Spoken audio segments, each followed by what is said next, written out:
चाहे कितने ही सगे हों। इन 3 लोगों पर कभी विश्वास नहीं करना चाहिए।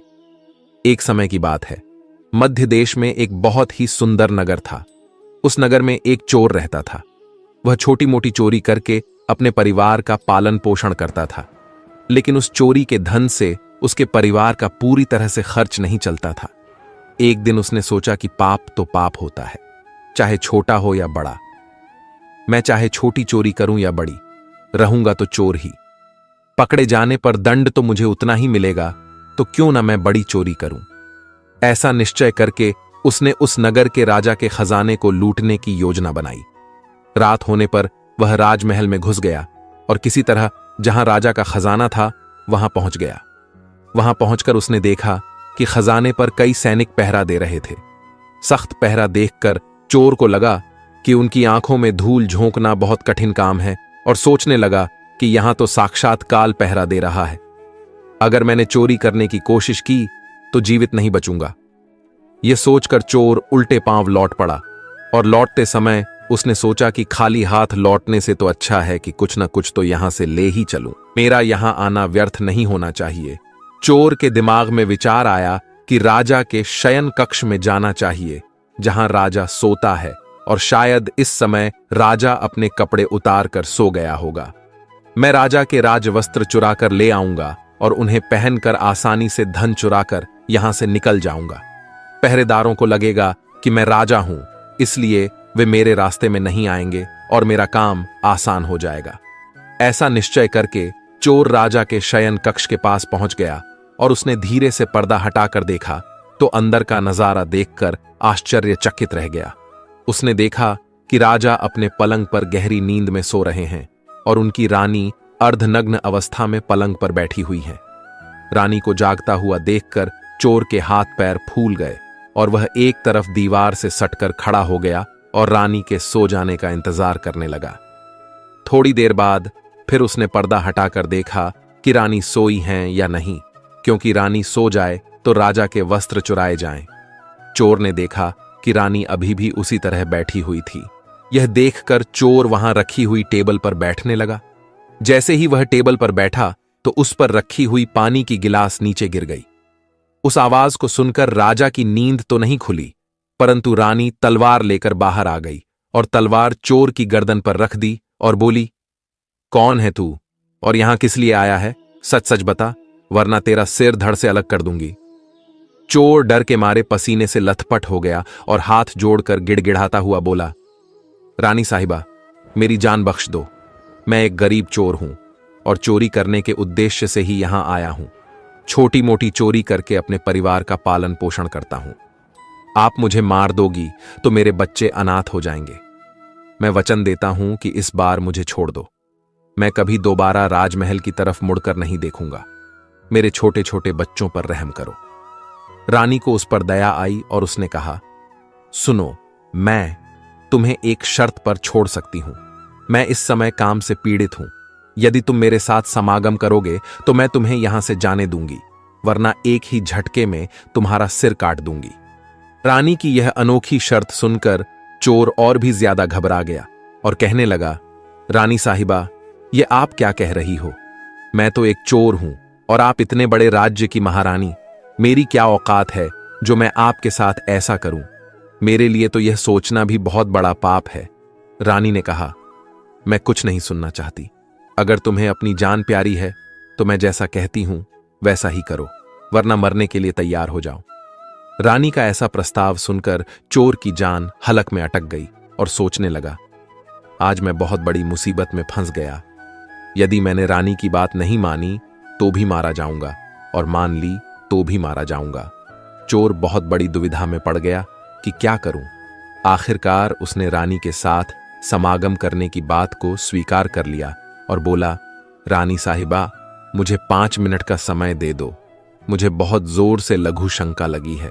पहले मुझे लघु शंका से निवृत्त होने दो, उसके बाद आप जैसा कहोगी मैं वैसा ही करने के लिए तैयार हूं। रानी ने तुरंत तलवार के इशारे से शौचालय को बता दिया और चोर उसकी तरफ चल पड़ा। रानी वहीं पर खड़ी होकर उसके लौटने की प्रतीक्षा करने लगी।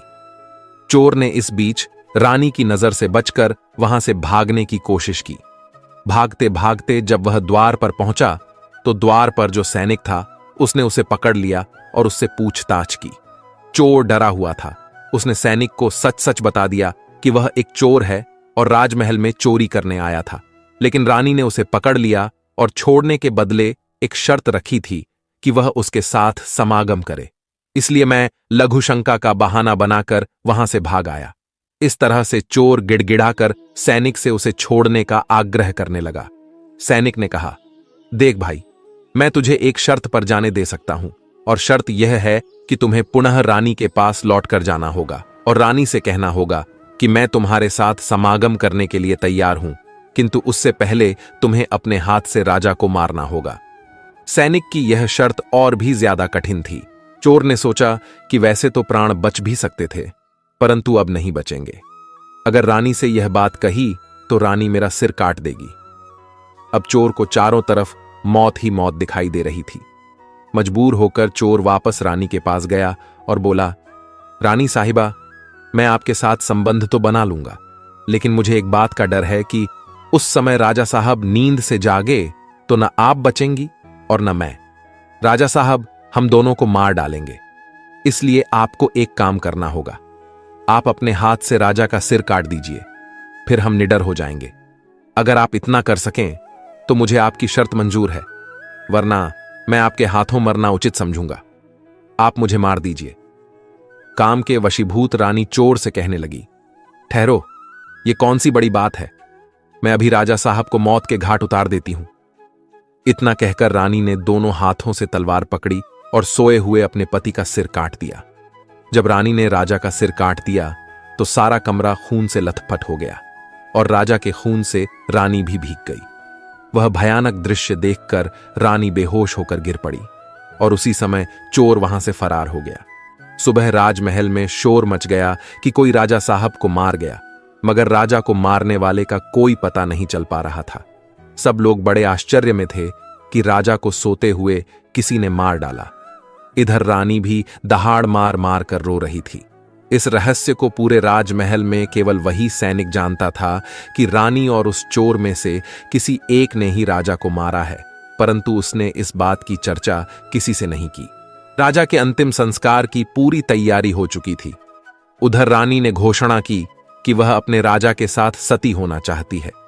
यह जानकर किसी ने रानी पर संदेह नहीं किया, क्योंकि अगर रानी ने राजा को मारा होता तो वह राजा के साथ सती क्यों होती। इधर रानी सारे सिंगार करके राजा के साथ चिता पर जाकर बैठ गई। राज्य के सभी लोग राजा की चिता पर एक एक करके लकड़ी रख रहे थे और उन्हें नमन करके पीछे लौट रहे थे। इस प्रकार सबसे अंत में वह सैनिक भी राजा की चिता पर लकड़ी रखने गया जो इस रहस्य को जानता था।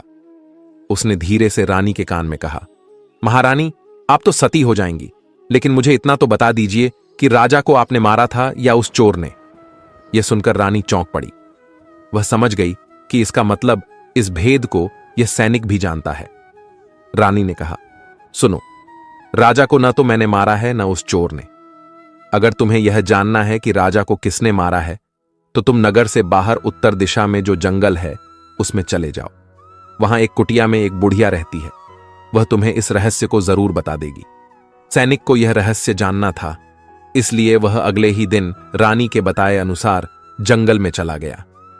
जंगल में पहुंचने पर उसे वह कुटिया दिखाई दी जिसमें वह बुढ़िया रहती थी। सैनिक उस बुढ़िया के पैर पकड़कर बोला, मां जी, मैं एक रहस्य जानने के लिए आपके पास आया हूं। राजा साहब की हत्या किसने की, मुझे बताइए। तब बुढ़िया मां कहती है, बेटा, अगर तुझे यह रहस्य जानना है तो तुझे एक काम करना होगा। मेरी कुटिया के बाहर एक बकरा बंधा हुआ है, तू अपनी तलवार से उसका सिर काट दे और सिर काटते ही बकरे की दाढ़ वहीं गिर जाएगी और उसका सिर हवा में उड़ने लगेगा। तब तुम उस बकरे के सिर के कान पकड़कर लटक जाना। वह बकरे का सिर तुझे जिस जगह पर ले जाएगा वहां पहुंचकर तुझे तेरे सवाल का जवाब मिल जाएगा कि राजा को किसने मारा है। अब सैनिक ने वैसा ही किया। कुटिया के बाहर जो बकरा बंधा हुआ था, सैनिक ने उस बकरे का सिर काट दिया। सिर कटते ही वह हवा में उड़ने लगा। उसने झपटकर बकरे के दोनों कान पकड़ लिए। वह सिर उड़ता हुआ उसे उस भयंकर वन के बीचों बीच ले गया। उस जगह पर एक गुफा बनी हुई थी। उस गुफा के द्वार पर जाकर वह सिर नीचे उतर गया। सैनिक सोचने लगा कि इस जंगल में न तो कोई मनुष्य दिखाई दे रहा है, यहां भला कौन मुझे राजा की मौत का रहस्य बताएगा। वह गुफा के द्वार पर खड़ा यही सोच रहा था, और वह गुफा एक राक्षस की थी, जिसमें वह राक्षस और उसकी एक बेटी रहते थे। अब शाम हो गई थी और वह राक्षस अपने भोजन के लिए बाहर गया हुआ था। गुफा के अंदर उसकी बेटी मौजूद थी। इधर जब राक्षस कन्या को किसी मनुष्य की गंध मालूम पड़ी तो वह द्वार पर निकल कर आई। उसने देखा कि एक हटा-कटा नौजवान गुफा के द्वार पर खड़ा है। राक्षस कन्या ने सोचा कि अगर मैंने इसे खा लिया तो मेरे एक समय की भूख मिट जाएगी, और अगर मैंने इसे जिंदा रखा तो यह नौजवान मेरे बहुत काम आएगा। राक्षस कन्या ने तुरंत एक सुंदर लड़की का रूप बनाया और उसके सम्मुख पहुंच गई। इतनी सुंदर स्त्री उसने आज तक पहले कभी नहीं देखी थी। वह सैनिक उसे देखते ही उस पर मोहित हो गया। लड़की भी उसे अपनाने के लिए आई थी, इसलिए उसे अपनी गुफा में बुलाकर ले गई और उसके साथ खूब मस्ती की। के आने का समय हुआ तो लड़की ने उसे मक्खी बनाकर दीवार पर चिपका दिया। राक्षस आया और उसने लड़की से पूछा, बेटी, मुझे किसी मनुष्य की गंध मालूम पड़ रही है। मुझे लगता है कि कोई आदमी हमारी गुफा में घुस आया है। तब बेटी बहाना बनाती हुई बोली, पिताजी, कैसी बात कर रहे हैं? हमारे होते हुए कौन मनुष्य यहां आने की हिम्मत करेगा? मैं तो उसे कच्चा चबा जाऊंगी। इस तरह उसने राक्षस को गुमराह कर दिया। अब वह राक्षस कन्या रोज उसे रात होने पर पुरुष बना देती थी और दिन में उसे मक्खी बनाकर दीवार पर चिपका देती थी। इस प्रकार सैनिक को राक्षस की गुफा में रहते रहते काफी दिन बीत चुके थे। अब उसे अपनी पत्नी और बच्चों की याद आने लगी, परंतु वह राक्षस कन्या के चंगुल से नहीं निकल पा रहा था। एक दिन उसे मौका मिल गया और वह किसी तरह रात में वहां से भाग निकला। भागते भागते कई दिनों के बाद वह अपने नगर पहुंच गया। अपने घर पहुंचकर उसे बहुत खुशी हुई। अपने बच्चों से मिलकर वह बहुत प्रसन्न हुआ। वह सोचने लगा, अच्छा हुआ जो मैं वहां से चला आया, न जाने कब तक वह मुझे मक्खी बनाकर वहां रखती। इस तरह उस सैनिक की अपने घर पर रहते हुए काफी दिन बीत गए। एक दिन उसे फिर उस लड़की की याद आई। अब तो दिन रात वह उसके ख्यालों में खोया रहता। उसकी सुंदरता को याद कर उससे मिलने की इच्छा करता। उसके बिना न खाना अच्छा लगता न पीना। हर समय यही सोचता था कि उससे किस तरह मिलन होगा। सैनिक उस राक्षस कन्या से मिलने के लिए तड़पने लगा और उसने फिर से उसके पास जाने का निश्चय किया। उसने सोचा, पिछली बार तो मुझे उस बुढ़िया ने पहुंचा दिया था, लेकिन अब मैं वहां से भाग कर आया हूं, इसलिए मुझे रास्ते का भी ज्ञान नहीं है। क्यों न मैं एक बार फिर उस बुढ़िया की सहायता ले लूं। ऐसा सोचकर वह उस बुढ़िया की कुटिया पर पहुंच गया और हाथ जोड़कर बोला, हे माता, एक बार मुझे फिर से उसी स्थान पर भेज दो जहां पर मुझे पहले भेजा था। अब वह सैनिक राजा की हत्या का रहस्य भूल चुका था। वह राक्षस कन्या से मिलने की बेचैनी उसके अंदर बढ़ती जा रही थी। वह बुढ़िया समझ गई कि यह काम के वशीभूत है। उस बुढ़िया ने कहा, बेटा, पहले तो मेरे पास एक बकरा था जिसके कान पकड़कर तुम वहां चले जाते, अब तो वह भी नहीं है। अब मैं तुम्हें कैसे पहुंचाऊं? तब सैनिक ने कहा, हे माता, मैं जीवन भर आपका गुलाम रहूंगा, एक बार उस लड़की से मुझे मिला दो। बुढ़िया ने कहा, बेटा, मैं तुझे मिला तो दूंगी, पर इसके लिए तुझे अपने बेटे को मेरे पास लाना होगा। सैनिक बोला, यह कौन सी बड़ी बात है? इतना कहकर सैनिक अपने बेटे को बुलाकर ले आया। बुढ़िया ने कहा, बेटा, जिस तरह तुमने बकरे का सिर काटा था, उसी तरह तुम अपने बेटे का सिर भी काट देना। फिर उसी तरह इसका सिर भी हवा में उड़ने लगेगा। तुम इसका सिर पकड़ लेना और यह तुम्हें उसी स्थान पर पहुंचा देगा। काम के वशीभूत वह सैनिक अपने बेटे का सिर काटने के लिए तैयार हो गया। जैसे ही उसने तलवार लेकर बेटे का सिर काटना चाहा, तब उस बुढ़िया ने उसका हाथ पकड़ लिया और कहने लगी, ठहरो, यही तुम्हारे प्रश्न का जवाब है। चाहे कितने ही सगे हों, इन 3 पर कभी भी विश्वास नहीं करना चाहिए। पहला, राजा को न चोर ने मारा था और न रानी ने। राजा को हवस ने मारा था। जिस तरह काम वासना में अंधा होकर तुम अपने बेटे को मारने के लिए तैयार हो गए, इसी हवस के वशीभूत होकर मनुष्य अंधा हो जाता है और गलत से गलत काम भी कर जाता है। दूसरा, धन के लालच में आकर कोई भी किसी को मार डालता है। और तीसरा, क्रोधी व्यक्ति क्रोध में अंधा होकर सब कुछ भूल जाता है और वह सब कर डालता है जिससे जीवन भर उसे पछताना पड़ता है। क्रोध में उसकी बुद्धि विवेकहीन हो जाती है और वह अपना पराया कुछ नहीं देख पाता। इन तीनों से हमेशा बचकर रहना चाहिए, अन्यथा जीवन भर पछताना पड़ता है। मित्रों, आशा करते हैं कि आपको हमारा यह सुनाई गई कथा अच्छी लगी होगी। अगर आपको यह कथा अच्छी लगी तो प्लीज वीडियो को लाइक करें और चैनल को भी सब्सक्राइब करें। और लास्ट तक कथा सुनने के लिए आपका धन्यवाद।